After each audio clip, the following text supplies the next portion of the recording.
Pronto, reiniciei. Agora deixa o professor enviar, porque eu acho que como a Mônica enviou uma solicitação, aí, como a Mônica enviou uma solicitação primeiro, ele não conseguiu enviar uma segunda solicitação. Então vamos lá, vamos ver se ele consegue agora.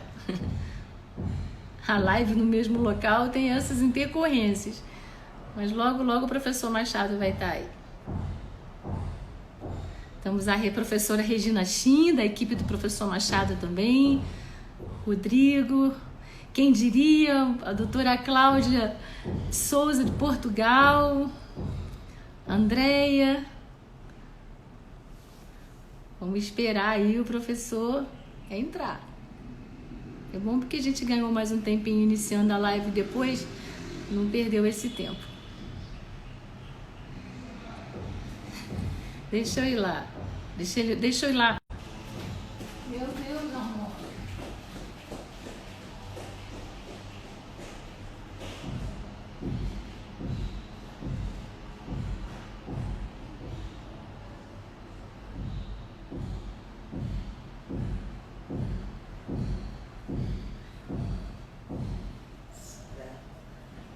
Soraya.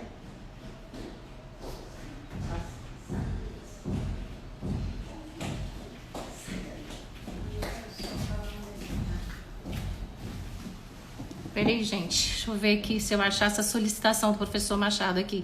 Ah, tá aqui. Até que conseguimos, gente. Desculpa, viu? É tudo muito novo pra gente aí. Deixa ele entrar. Aí! Olá, professor. Olá, tá escutando bem? Tô. Tá tudo bem, tá tudo ótimo. Muito obrigada por você ter aceitado esse convite de tomar esse café comigo e com a professora Mônica, viu? E estamos aqui para falar de um tema que eu sempre venho assistindo das suas conferências, nos seus cursos, né? Onde eu te acompanho. E isso me impressiona muito e acabou me acrescentando muito dentro da área de dentística e de prótese, né? E você sabe que a endodontia ela está sempre muito ligada aos nossos procedimentos, porque, querendo ou não, por mais que a gente tome cuidado, a gente sempre gera algum trauma mecânico ou químico durante os procedimentos restauradores, tá? E nessa época de adesividade, a gente tem tido um desafio muito grande com a sensibilidade pós-operatória, tanto na cimentação quanto nos procedimentos restauradores. E a gente queria saber um pouco, né, sobre como lidar com essa sintomatologia, o que acontece com a polpa nesse período, né, onde o paciente muitas vezes ele vai ao seu consultório sem sintomatologia nenhuma, você substitui uma restauração profunda e você acaba ali aquele paciente indo satisfeito para sua casa, mas vem acompanhando a esse resultado aí uma dor, que pode ser uma dor provocada, né, por temperatura, choque térmico, gelado ou quente, ou pode ser muitas vezes uma dor contínua, né? A gente lida muito com isso. Então eu queria que você falasse um pouco sobre essa questão da culpa do profissional quando ele se sente nessa situação em que o paciente às vezes fala para você, olha, eu tinha essa restauração há 20 anos e agora que eu substituí esse dente veio a doer, o que aconteceu? Então, o profissional às vezes leva esse peso, essa responsabilidade de ter gerado essa dor. Então, tá bom. Vamos fazer uma apresentação só, né? Que, por exemplo, em relação aos processos que existem na nossa profissão. A nossa profissão não é de fim, ela é de meio, né?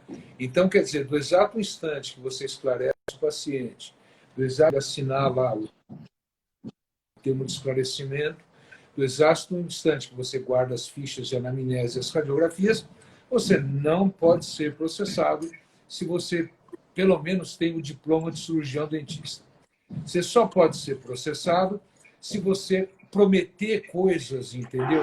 E não pode cumprir com esse paciente e não ter uma documentação para isso. Então, Conexão tá essa é a ruim, questão. né? Tá escutando o meu som? O meu tá bom ou não? Tá, congelou um pouquinho, mas continuou. Pode falar, agora tá bom. Tá. Então, eu acho que, por exemplo, você utilizou um termo, né, que muitos colegas utilizam, que é a questão da sentir a culpa, né?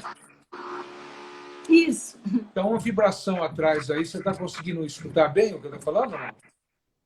Tem que a gente está com uma obra aqui em cima.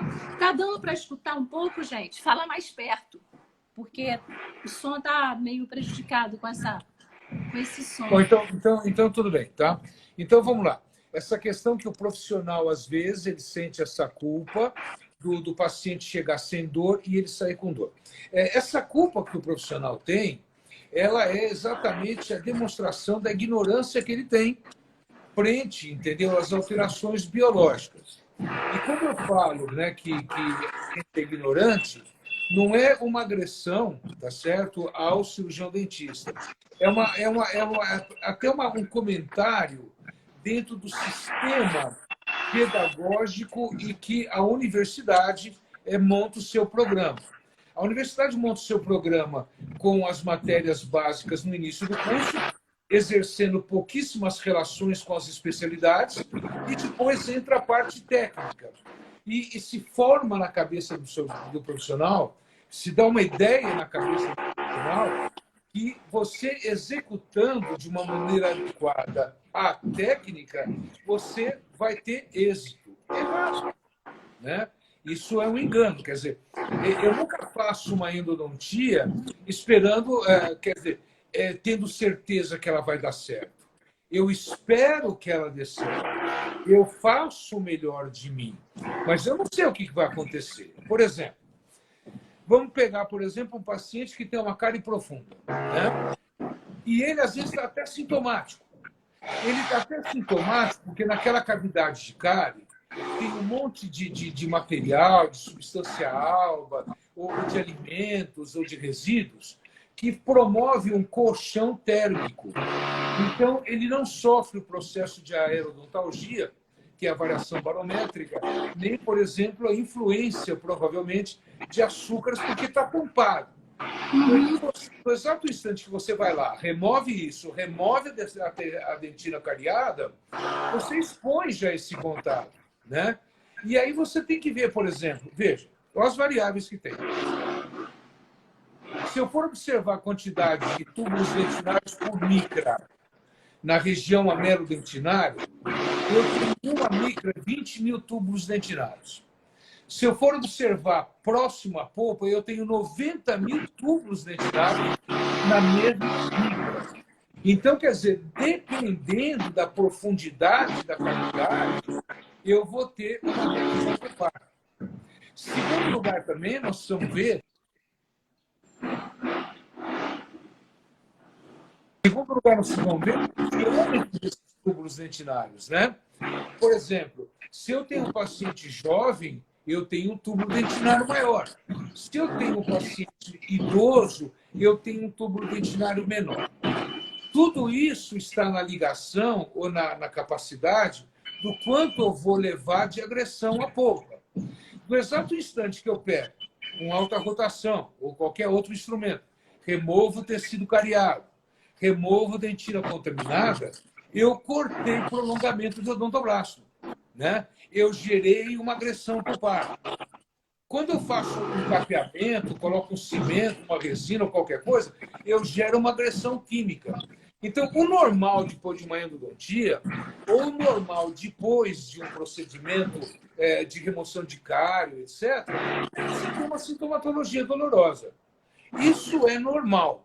O que nós precisamos avaliar é o quanto tempo ela dura e como vai se passar a intensidade dela, né?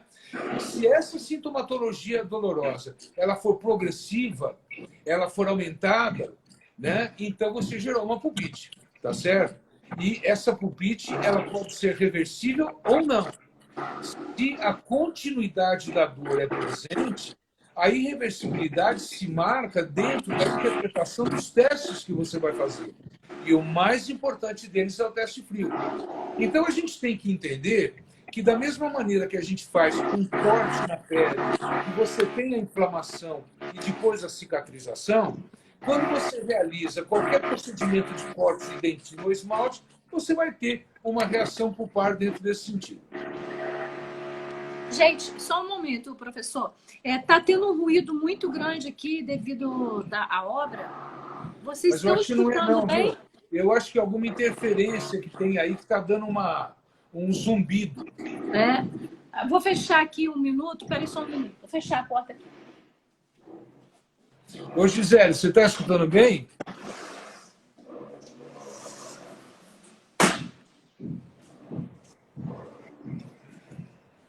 Sim, eu achei muito importante você ter falado sobre esse colchão térmico.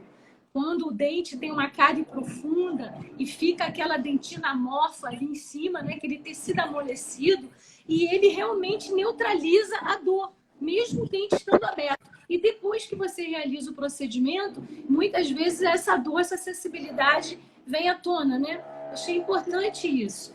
Por isso que quando a gente faz, por exemplo, a remoção e uma restauração de uma cárie profunda, eu falo para o paciente a seguinte frase, né?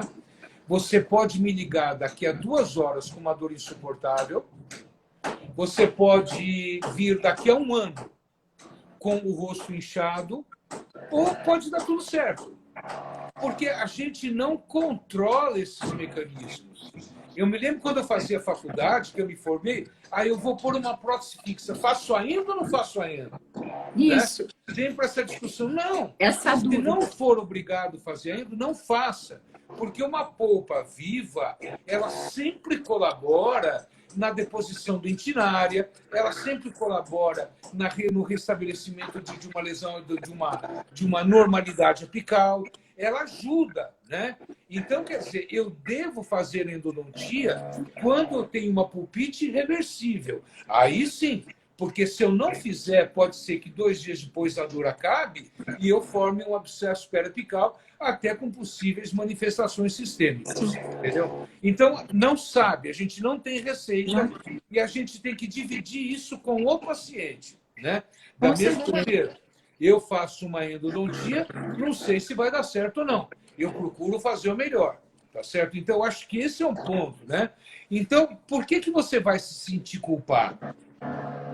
Você se sente culpado quando você acha que você fez alguma coisa errada, né? A gente faz um exercício muito interessante quando a gente dá a especialização. Primeiro dia de aula, né? Que era uma coisa que a gente precisava fazer antes de entrar na faculdade, tá? Primeiro dia de aula. A gente pede para os alunos, que até então são clínicos gerais, escreverem o que eles esperam de um especialista, tá? Último dia de aula, eles abrem esse relógio. Eles vão ver os absurdos que eles escreveram, né? Coisas impossíveis de serem atingidas. Só que tem uma coisa, ele, como estudou, pesquisou, ele viu que essa coisa é impossível. Mas o clínico, que era como ele era, pensa como ele pensava. Então, é muito importante na formação profissional, não só o conhecimento biológico e técnico, claro, como o conhecimento comportamental, porque é obrigação de quem tem mais conhecimento alertar o colega. Por isso que a relação profissional é fundamental. Muito Você está importante. entendendo? É a relação fundamental, a relação e com o paciente. Olha, eu não sei, olha, o que vai dar aqui, o procedimento indicado é fazer a remoção da cárie e restaurar. A manifestação depende de você, não depende de mim.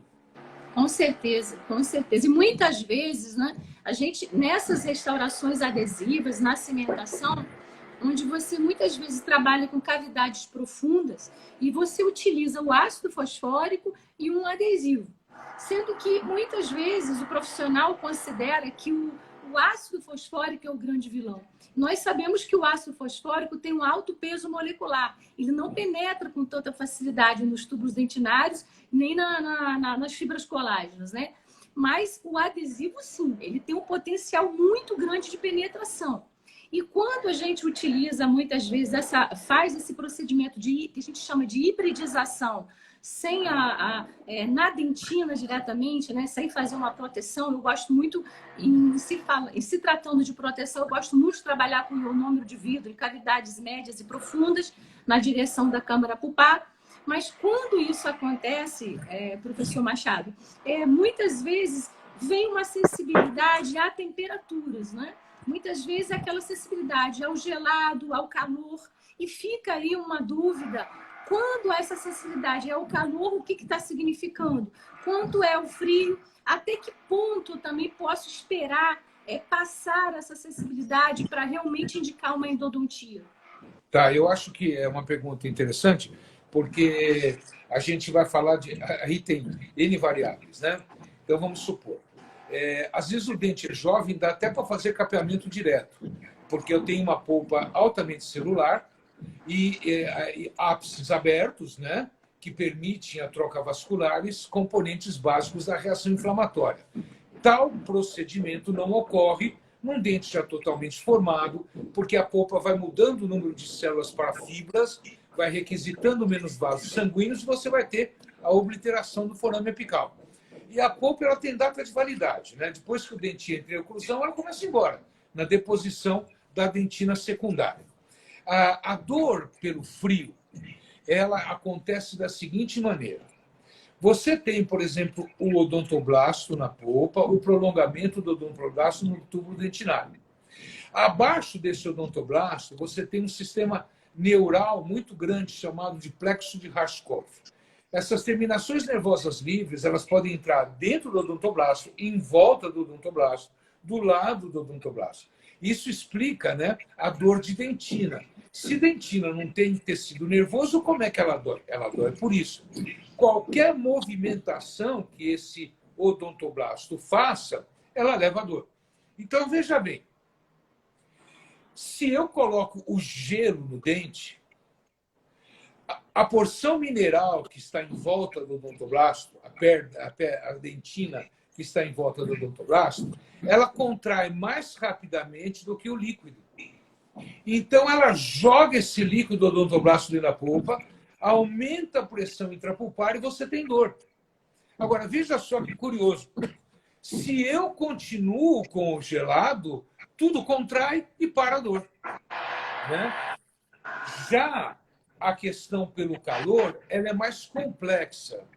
A gente cada vez menos realiza teste térmico por calor, porque a questão do calor é levar uma maior movimentação entre a energia cinética molecular da substância química auxiliar e ela expandir e gerar aumento de pressão intrapulpar e comprimir os vasos nervosos. Então, olha, o teste térmico leva à contração de vasos nervosos. Né? Por quê? Porque a substância química auxiliar leva a essa questão. Agora, veja, uma das coisas extremamente difíceis, difícil não é, mas que requer atenção, são os testes de vitalidade. Né? Eu preciso, em primeiro lugar, treinar o meu paciente. Olha, sentindo, levanta o braço, vai abaixando a hora que a dor vai embora.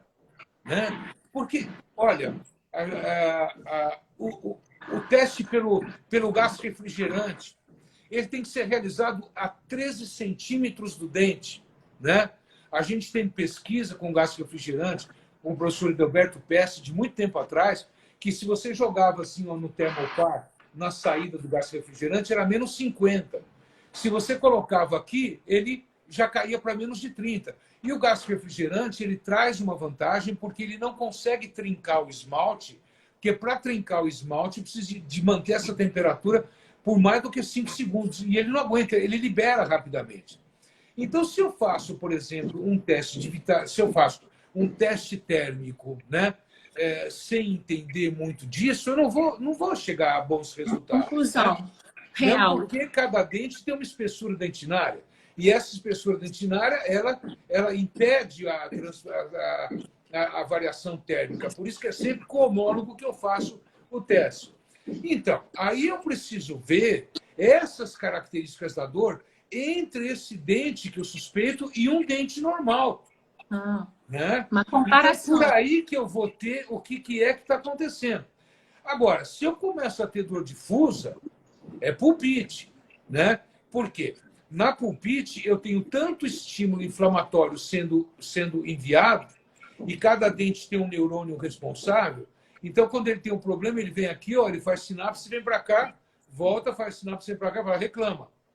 Quando tem muito estímulo, que é a pulpite, chega tanta coisa para cá que, de repente, ele chega e vai cair aqui, ó. Ou vai cair aqui, ou vai cair aqui, né? Porque o Do tráfego reflexo. dele está congestionado. Então, uma pulpite, ela é mais fácil de você identificar, né? E aí você realizar a sua endodontia, tá certo? Sim. Então, uma outra questão também, foi muito importante isso que você falou, porque essa dor difusa, ela pode até nos confundir, né? Parecer que seja um outro dente, né? E ela dura mais também, né? Essa questão do teste térmico que você comentou é de extrema importância para o clínico, porque muitas vezes numa reabilitação, onde você faz todo o levantamento radiográfico Peraí, para poder a avaliar. doutora Magda, Adriana, eu estou vendo aqui, ó, sempre faço teste nos dentes próximos ao suspeito. Aí, ó. Uma sugestão, É faça uma no mesmo dente do outro lado, porque eles têm mais ou menos a mesma espessura de dentina, então o estímulo pulpar vai ser o mesmo. E um, teoricamente, está normal e o outro está comprometido. E, às vezes, a questão da dor irradiada confunde muito. Só um muito. aspecto.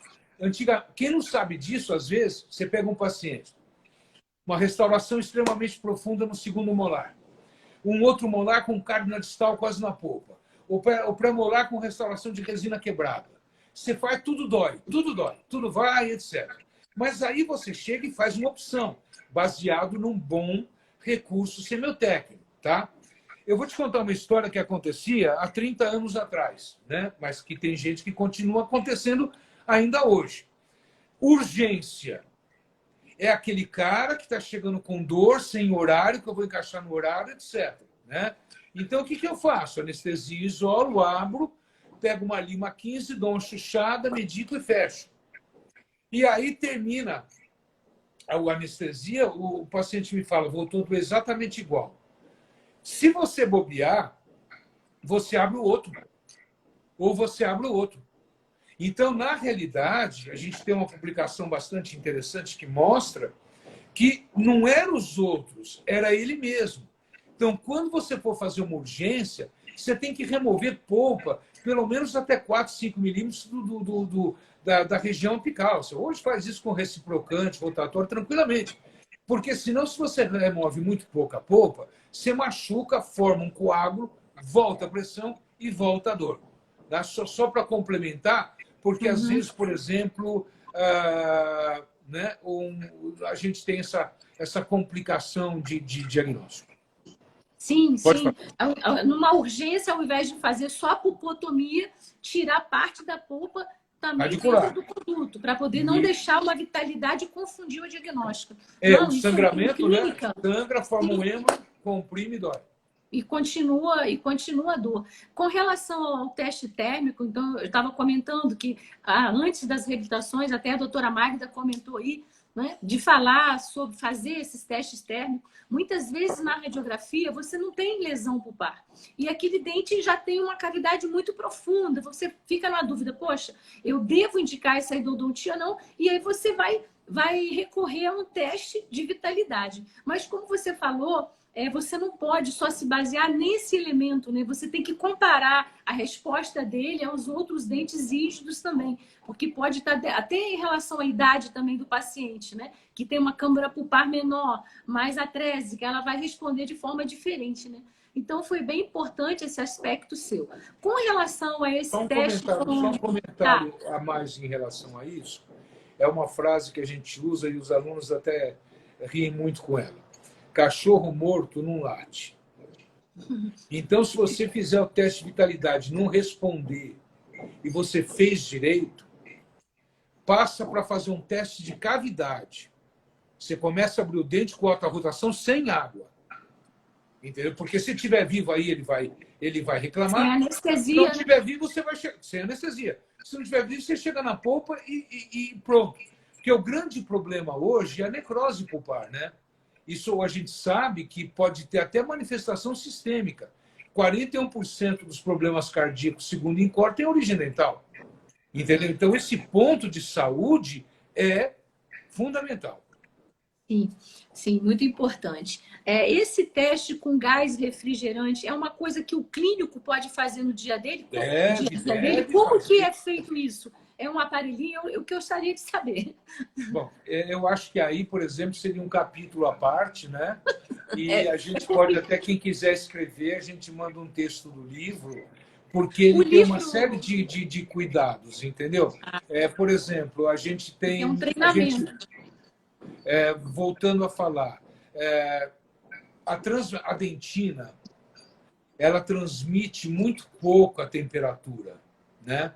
No primeiro trabalho que a gente fez, a gente colocava menos 50 graus num dente, que era colocado um dente extraído, que tinha um termômetro dentro da câmara pulpar e ele estava em banho-maria 37 graus, 36 graus. E, por exemplo, a polpa caía, a temperatura intrapulpar caía de 37 para 33, 34. Então, veja que, na realidade, foram mais de 80 graus consumido, né, nessa espessura dentinária. E eu me lembro que os engenheiros da pirometria até brincavam, né? Pô, a gente tem que fazer foguete, então, revestido com dentina. E eles explicavam que talvez fosse, né? Talvez não. Era exatamente o fato da dentina ser perfurada, cheia de túbulo, que ela dissipava esse calor, tá certo? Então, veja, se eu não a duração quando eu compro um gás refrigerante é de 3 meses, né? Se eu não tá, se eu não tô, então eu preciso estar com o gás refrigerante adequado. Eu preciso explicar para o paciente o que vai fazer, treinar com ele, né?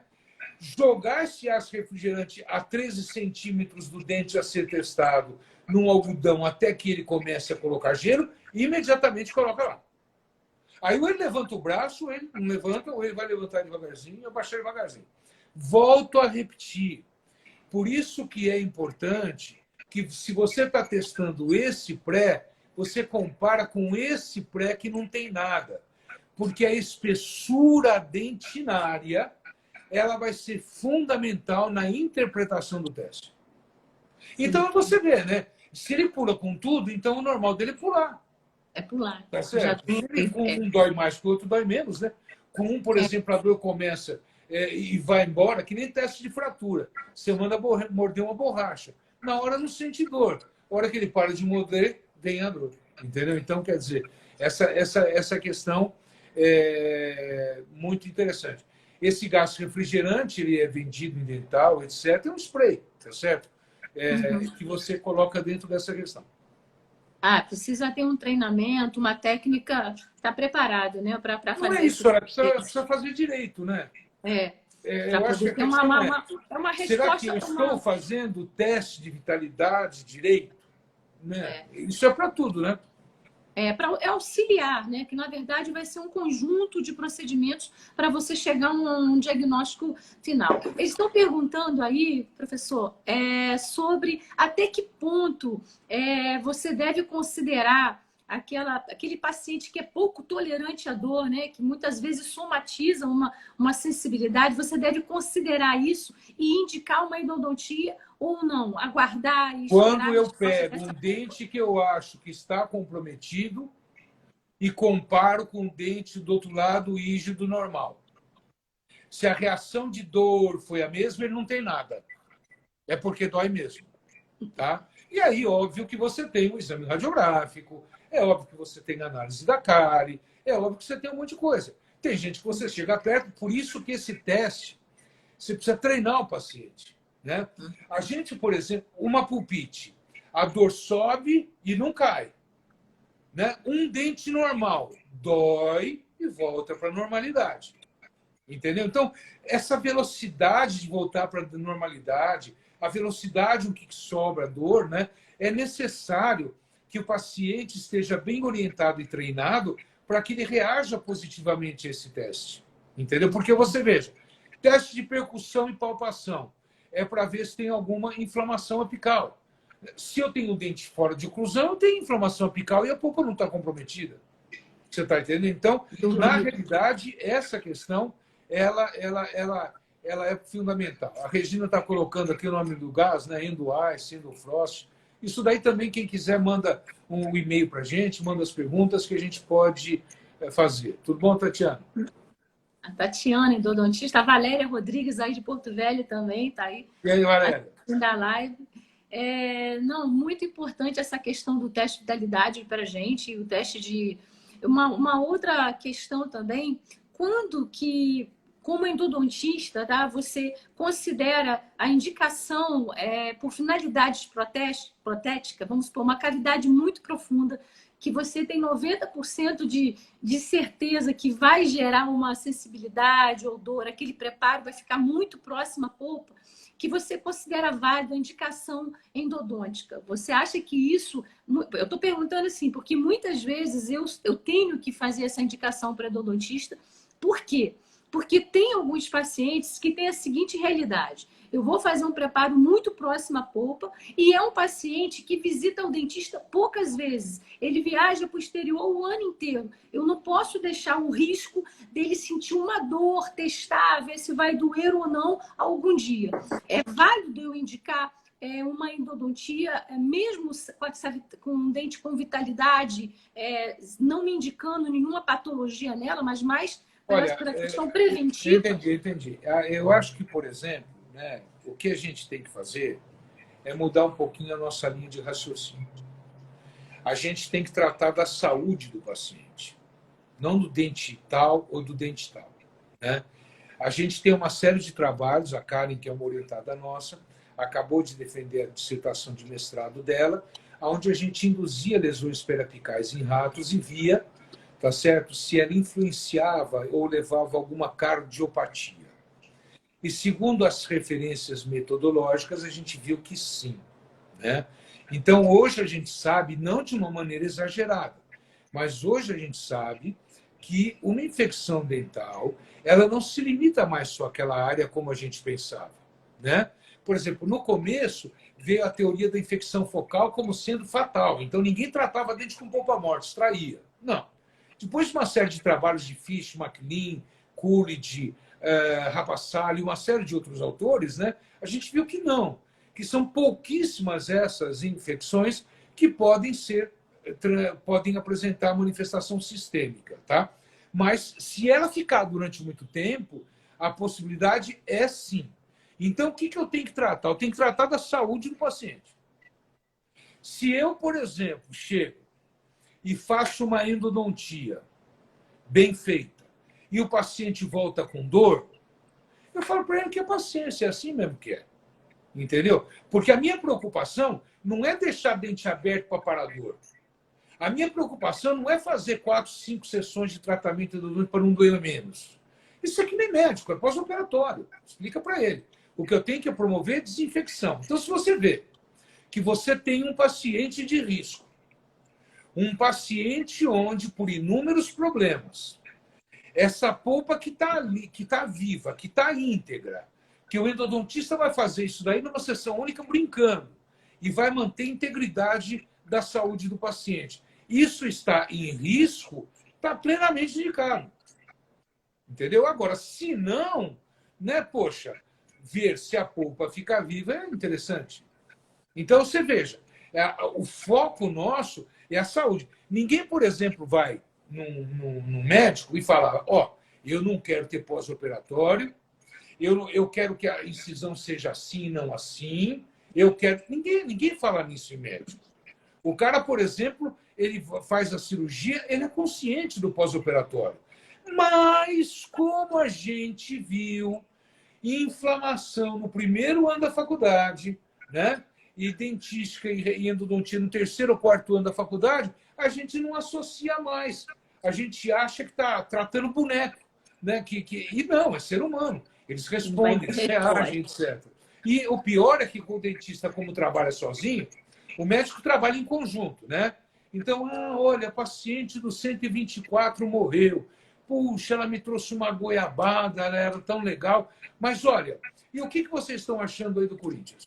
O médico não tem esse envolvimento, porque ele trabalha em equipe. O dentista vai lá para o consultório, ele, por exemplo, põe tudo na cabeça dele, ele é culpado de tudo, né? E o pior é que ele mostra isso para o paciente, então o paciente pode achar que ele é mesmo. Não pode, não pode. Entendeu? E até aquela pergunta, né? Quando o paciente retorna e fala, doutor, tá doendo. Aí ele coloca em dúvida para ele também, eu não sei o que aconteceu. Isso é terrível, né? Exatamente. Isso é terrível. Por isso que a gente, por exemplo, no nosso curso, estuda muito essa parte de, independentemente da técnica, das relações profissionais e da biologia. Você está entendendo? Eu, por exemplo, muitas vezes eu não sei para onde vai o abscesso. Ou melhor, muitas vezes eu não tenho como parar o abscesso, mas eu sei para onde ele vai. Né? Então, quer dizer, e eu não tenho como influenciar nisso, tá certo? Então, esse conhecimento é fundamental, né? É fundamental. A gente acha, quando a gente bolou, né, uma reforma pedagógica lá na Universidade de São Paulo, quando eu fui presidente da comissão de graduação, a ideia era, por exemplo, que a básica viesse junto com a clínica para ver essas associações e não ter essa distância enorme. Né? Não porque o cara, por exemplo, um professor de fisiologia vai falar de reação inflamatória, dificilmente ele consegue, né, associar com o dente ou alguma coisa assim. Eu me lembro que quando a gente foi ver os créditos de CB, você tinha 2 créditos para microbiologia oral e 10 créditos para reprodução animal. Pô, entendeu? Então, para veterinária é perfeito, para nós, horrível. E a gente fez essa mudança junto com o professor Vitor Aranda. Então, veja bem, eu acho que essa falta de ligação é que leva ao seu fracasso mental. Insegurança, né, do profissional. Na verdade,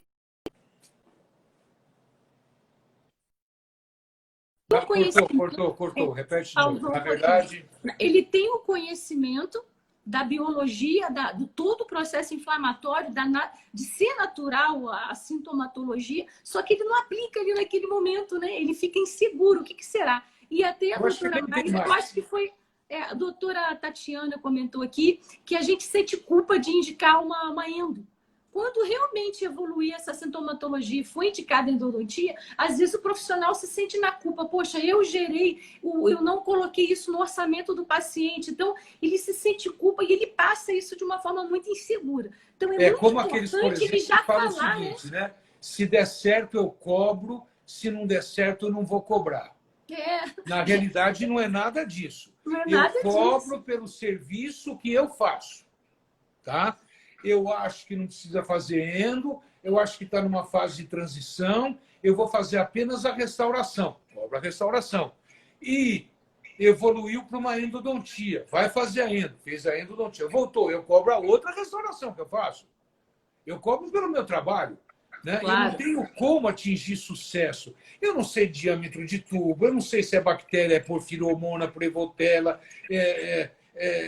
que tipo de bactéria, enterococos fecais. Eu não sei nada disso. Né? Eu não sei esse paciente como é que reage. Veja que, por exemplo, hoje, você sabe que muitas pessoas vão ao óbito por causa dessas manifestações sistêmicas e antigamente você não sabia. Fulano morreu porque problema imunológico, isso aqui. Não sabia o que era. Então, veja, a proposta minha é fazer o melhor que eu posso. Entendeu? E pronto. Se precisar de endo, faz. Se precisar extrair, faz. Extrai. Entendeu? E com implante. Implante existe para isso. Claro, você tem que seguir um caminho aplicando o seu conhecimento, com todos os exames, saúde. Com tudo que você tentou. Saúde.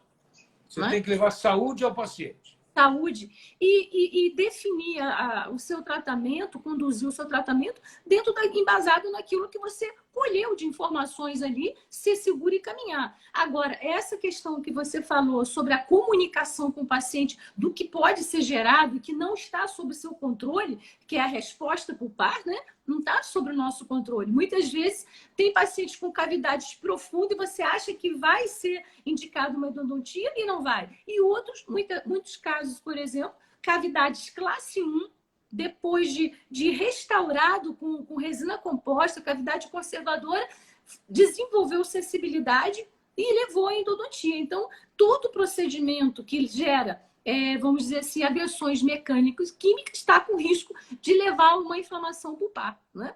Até mesmo o clareamento, né? Eu acho, não, isso daí você não queira entrar, né? Não, vou Eu falar acho, com por você exemplo, sobre isso. nós inclusive, todos que estão aqui me perdoem, né? Porque a gente também dá uma aula para os alunos que é a aula do foda-se.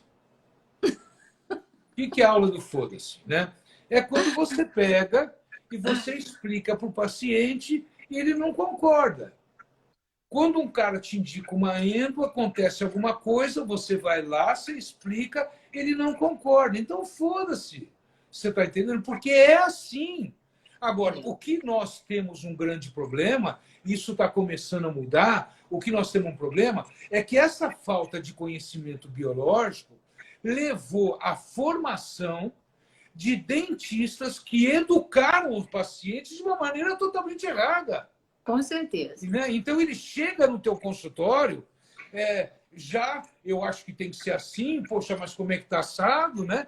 Então, você tem que chegar para o paciente e falar, está aqui o livro, isso é assim, isso é assado, assim vai ser, pode ser isso, pode ser aquilo. Ah, eu não concordo. Foda-se, cara, você está entendendo? Vai embora, eu trato de outro.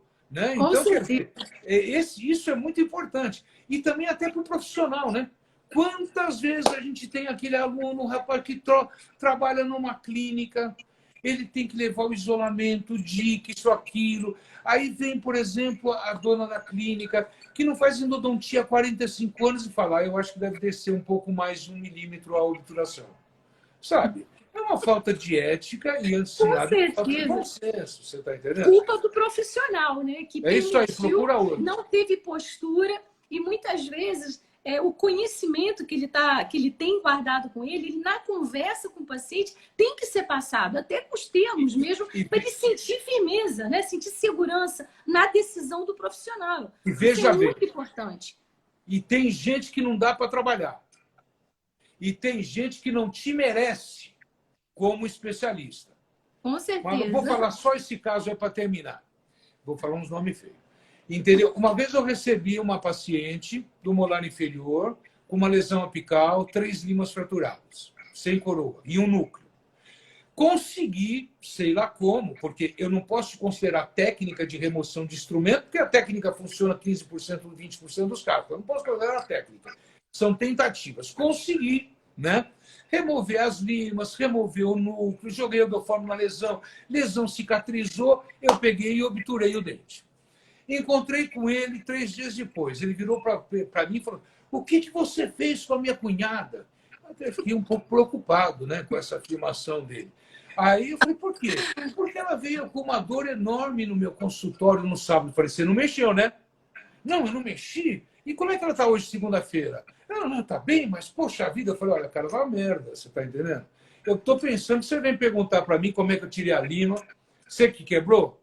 Né? Aquele pino que estava horroroso aí dentro, a lesão apical, né? Porra, você vem me reclamar de dor de pós-operatório? Vai estudar, vai aprender alguma coisa, depois você volta. Então, esse tipo de profissional não vale a pena trabalhar. Não vale. Tá entendendo? Então, eu acho que agora, né, o conhecimento, ele ajuda, né? O conhecimento, ele te tira a ignorância, te traz à luz, né? Você saindo daquilo, te traz à luz. E você precisa, inclusive, ser seletivo, que tem lugares que não vale a pena você trabalhar. E tem pacientes que não vale a pena você atender. Com certeza, com certeza. E quando você tem conhecimento, por isso que os cursos são muito importantes, a prática, né, do dia a dia, buscando isso junto com professores que te passam credibilidade, e isso agrega muito para dar segurança, você trabalhar em qualquer lugar, numa clínica privada, numa clínica mais movimentada, onde você tem um número maior de casos, né? 7 minutos. Mas, professor Machado, a gente queria agradecer muito. Eu queria levar aqui muito mais tempo com isso. Eu espero a gente fazer um conteúdo maior sobre isso para publicar no seu canal no YouTube, sobre esse tema que foi muito solicitado no nosso direct. A Mônica, ela vai retornar e gostaria de agradecer aí você ter dispensado esse tempo e tomar esse café com a gente aí hoje no Café com Estética, viu? Imagina, muito foi um obrigada. prazer. A hora que precisar, a gente está à disposição. E eu agradeço a todos os amigos aí, colegas que entraram na live aí para prestigiar a gente, entendeu? Obrigado aí a todos Tem vocês. vários aqui, o Tiago, a doutora Tatiana, a Gisele Oliveira, assistente da equipe, Tiago Azevedo, Silvia, que é aluna nossa do curso, a Kelly Magda, Guru, uma turma grande aí entrou de amigos e de colegas, viu? Um grande abraço. Eu vou chamar a Mônica para ela te apresentar novamente, porque foi cortado o vídeo. A gente vai deixar gravado esse vídeo no Instagram, viu, professor? Muito obrigada. A Juliana, o Hector, a Aline Alves. todos eles estão recebendo, né, R$ 50 para entrar. Agora você tem que sair para poder a Mônica entrar, Como é que viu? eu faço isso aí? Pronto, espera aí. Aperta o xizinho aí. Isso. Gente, olha, o Bem Mais Que Vida, a empresa. Ai, a VC, a Regina Chin, também da equipe do professor Machado. Olha, a Mônica, entra aí, Mônica, para você apresentar o professor novamente. A professora Magda participou muito. A PC Clocks. Eu não estou identificando o nome da. A Mônica mandou aqui uma solicitação. Vamos lá.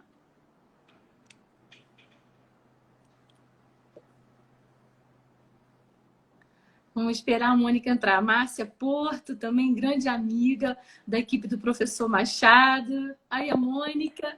Dessa vez eu deixei você entrar, né, Mônica? Da outra a gente não teve tempo. Mas o professor Machado, ele controla o tempo, ele me controla. Deu certo, eu tava rindo demais então eu queria que você... ele é muito... Ele passa essas brincadeiras assim, junto com a aula de uma forma séria que a gente não resiste, né? Mas, Mônica, eu queria que foi boa, gostou? Foi ótimo. Eu tenho uma pergunta para você, Soraya, que alguém mandou durante a live a respeito de preparo de faceta, por exemplo. Quando você tem que desgastar muito, se você indicaria a endo já antes ou não, se você prefere esperar também até ver essa sensibilidade, né, pós-operatória aí, depois do preparo. Isso é uma questão muito frequente. Muitas vezes, quando esse desgaste ele é muito intenso por conta da cor, de você não querer volume nesse dente, e você se aproxima muito da polpa, e é um dente, né? Isso vai variar muito, né? Com a idade do paciente, volume de dentina que você vai ter entre ali ao final do seu preparo e a câmara pulpar. Então, quando ela fica muito próxima à polpa e é um dente que já veio de restaurações passadas, já tinha classe 3, classe 5, eu normalmente indico a endodontia, faço a blindagem com pino de fibra de vidro e depois eu preparo o meu dente. Por que muitas vezes eu faço isso, gente? Porque, mas será que você não está sendo conservadora? Qual é a minha clientela? Isso depende muito do público. Às vezes eu tenho pacientes que eles não são pacientes de que vão a dentista de uma forma de rotina, de acompanhar tratamento. Mas muitas vezes são empresários, pessoas que viajam muito, não quer ter o desconforto de estar numa viagem ou num curso e sentir uma dor de dente. Então, o que eu tenho que gerar para o meu paciente? Foi o que o professor Machado falou. Saúde, conforto, ausência de dor e também o resultado funcional e estético. Então, quando eu vejo que eu tenho um risco muito grande de uma manifestação pulpar, eu, às vezes, indico um bom endodontista, faz exceção única, blindo, faço o meu preparo tranquilamente, não comprometendo, né, a estética dele, porque às vezes eu preciso desse desgaste, e mando fazer a endo sim. Tá? Tá certo. Bom, então eu queria agradecer, né, a presença do nosso convidado, o professor Eduardo de Lima Machado. Vou fazer a breve apresentação só para ficar salvo junto com a live, que a professora Soraya vai deixar gravada no IGBT. Sim. Ele é mestre doutor, né, em endodontia pela Faculdade de Odontologia da USP de São Paulo e professor convidado de Harvard, um excelente endodontista, né, como vocês puderam ver aqui, que tem muita experiência tanto clínica quanto na pesquisa. Então foi uma honra receber ele aqui. Vários conhecimentos compartilhados, isso é muito importante, eu acho fantástico a troca, né, que a gente tem com o professor que já tem muito tempo de clínica e também ainda mais envolvido com a pesquisa, então é muito importante a gente ter acesso também, né, a artigos embasamento científico, né, Mônica? Isso, a desenvolver técnicas, né? Embasamento científico na clínica, né? Ter essa pesquisa ligada à clínica. Então, é super importante. Muito obrigada, professor Machado. Espero que você tenha gostado de participar do nosso café. E é isso. Um beijo, Mônica. Então, aí, Então, bom trabalho para você ir, para você continuar, que eu sei que você vai continuar, viu? Obrigada aí por participar. Um beijo, obrigada a todos que participaram também. E até quarta-feira que vem. Sim, até quarta, Mônica. Um beijo. Beijo. Nós vamos mandar no Instagram quais são os temas da próxima live, tá? Beijo. Um beijo. Tchau, Mônica.